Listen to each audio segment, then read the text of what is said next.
simple technique para makamove on. Yon. Well, shoutout pala sa inyong lahat dyan. Yes, mga OFWs, and then syempre yung mga nandito na rin sa Pinas. So, yun, ingat-ingat kayo. So, ito ngayon, na sasagutin natin yung mga katanungan ninyo na Kuya Kiko. Paano nga ba makamove on? Na isa ito sa pinaghihirapan ng iba. Na hirap talaga makamove on. That's why yung iba is ayaw kumalas or ayaw umatras. Or ayaw tapusin yung relationship. Kasi ganun pa man, nahihirapan talaga yung iba kung paano makamove on. Ito ha, talagang hindi ka makakamove on once na wala kang ibang inaatupag, kundi siya at siya or yung ex mo. 'Di ba? Ito ha, may sarili kang buhay na kailangan mong asikasuhin, na kailangan mong intindihin, na kailangan mong bigyan ng palaisipan kung paano ka makausad. Pero sa panahon mo sa ngayon o sa situation mo sa ngayon is, 'di ba? Kung titignan natin, wala kang ibang inaatupag kundi puro siya at siya. Na kung ex mo na kung tapos na kayo, pero kung titignan is puro siya at siya yung laman ng isipan at puso mo. So saan ka dyan, utol? Wala, di ba? Kumbaga pa, yung ipinapapalabas nating bida sa ngayon is puro siya. And then ikaw ngayon is wala, talunan. So, biruin mo, yung taong ito, yung ex mo is nagpapaka-happy na. Yes, naka-move on na, nag-e-enjoy na sa bago niya. And then baliwala ka lang sa kanya. 'Di ba? Nag-e-enjoy siya samantalang ikaw ito sa ngayon is nagmumukmok. Hindi ka nga niya iniisip. And then siya at siya pa yung iniisip mo. So pareho lang yan na hindi ka nag-i-exist sa mundong ito. Puro siya at siya lang eh. Na may sarili ka naman dapat na buhay na kailangan mong asikasuhin at saka unahin. Mas lalo mo siyang ginagawang bida, utol. Na kung sa movie pa is wala. Sidekick ka lang. Or guest ka lang. And then wala na. Pero yung pinakabida dito is siya. So, that's why hindi ka nakaka-move on.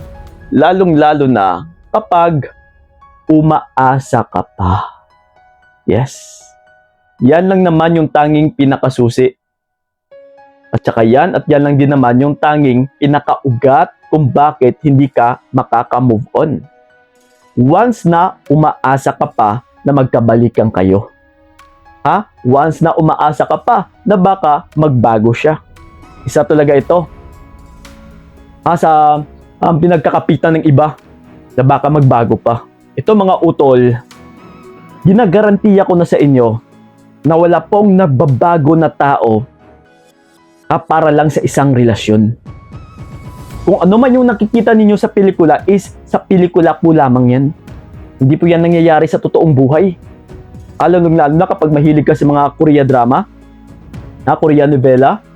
Yes, na buong akala mo, pagkita mo, pagpanood mo is, uy, grabe, nagbago talaga yung tao para lang sa taong ito. Pero sa totoong buhay, utol, na kung ano yung tinatrato or pagtrato niya sa'yo is ganun at ganun na po siya. Ganun at ganun na po yan. Kaya huwag ka masyadong magpaniwala sa mga napapanood mo. Kasi based sa studies, based na rin sa mga nakakausap ko, utol, wala talagang nagbabago. And based na rin sa experience ko. Kahit anong pilit mo dyan, kahit anong kapit mo dyan na para magbago siya, na magstay ka, is wala, nag-aaksaya at saka nag-aaksaya ka lang ng panahon mo. So kung gusto mo talaga makamove on, ito simple technique talaga na para makamove on ka. Stop hoping. Huwag ka nang mag-hope, huwag ka nang umasa. Tapusin mo na, utol. Kumbaga pa, i-let go mo na lahat ng about sa kanya, and it's time naman na para naman sa sarili mo yung asikasuhin mo. Once na nilet go mo kasi yung lahat sa kanya, asahan mo, utol, makaka-move on ka talaga. Even 1%, kailangan mo itong ibitawan.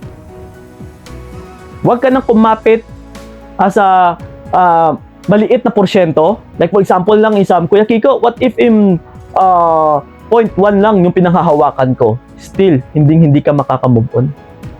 So that's why kailangan utol is 0%, wala ka nang pinanghahawakan sa kanya. Kaya nga ile-let go mo siya, di ba? Pag sinabing let go, lahat-lahat bitawan mo. Once na binitawan mo kasi yung lahat-lahat about sa kanya, sigurado utol, it's time na buhay mo naman yung magiging bida. Buhay mo naman yung aasikasuhin mo. Buhay mo na naman yung uunahin mo. So yun lang po, tandaan nyo po yan na para makamove on kayo. Walang iba kundi huwag na kayong umasa. Let go and move on. Okay? Mag-move on ka na utol. So yun lang po, maraming salamat. Sana'y nakatulong yung video na ito. Ingat kayo. Maraming salamat talaga. God bless and babush! Hindi na lang ikaw ang aking ginusto. Binigay ko lahat para wala kang masabi.